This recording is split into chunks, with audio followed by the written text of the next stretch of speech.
చిలకూరులోని revenue కార్యాలయంలో తహసీల్దార్ శ్రీనివాసులు జాతీయ జెండా ఆవిష్కరించారు. అనంతరం వారు మాట్లాడారు.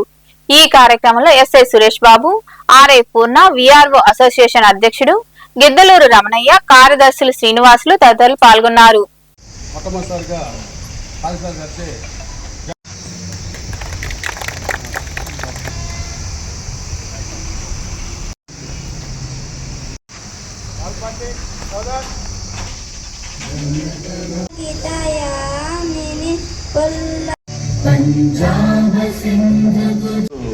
ఒక్క కమిట్మెంట్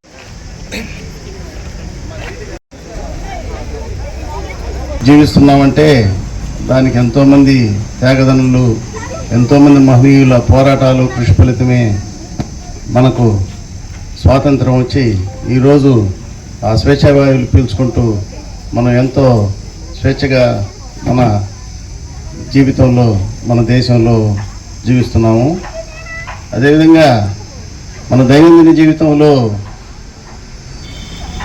మన రెవెన్యూ డిపార్ట్మెంటు ప్రతి ఒక్కరితో కూడా ప్రజలతో మమేకమై నిరంతరం ప్రజలకి సేవ చేసే విషయంలో నిరంతరం పాటుపడుతూ ఎంతో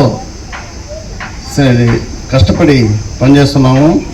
అదేవిధంగా ప్రతి ఒక్కరికి రెవెన్యూ డిపార్ట్మెంట్లో పనిచేయడం అంటే అది ఒక అదృష్టం.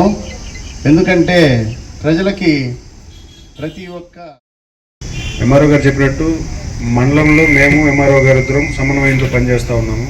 కొన్ని ఇంకా కఠినమైన సమస్యలు ఉన్నాయి.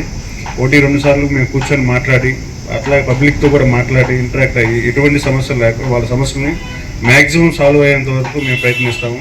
సార్ చెప్పినాక గవర్నమెంట్కి మేజర్గా మేము తెచ్చేది 2 డిపార్ట్మెంట్లే, ఒకటి పోలీసు, 2 రెవెన్యూ. ఈ 2 కరెక్ట్గా పనిచేస్తే గవర్నమెంట్కి మంచి నేమ్ వస్తుంది. సో ఈ మండలం వరకు నాకు తెలిసి మేము సమన్వయంతో అందరికీ ఇబ్బంది లేకుండా మ్యాక్సిమం చేస్తున్నామని ఆశిస్తున్నాను. ఇంకా ఫర్దర్గా కూడా ఇది కంటిన్యూ చేస్తామని ఈ కోఆపరేషన్ తోటి ప్రజలందరికీ ఉన్నతమైన సేవలు అందించడానికి మేము సిద్ధంగా ఉన్నామని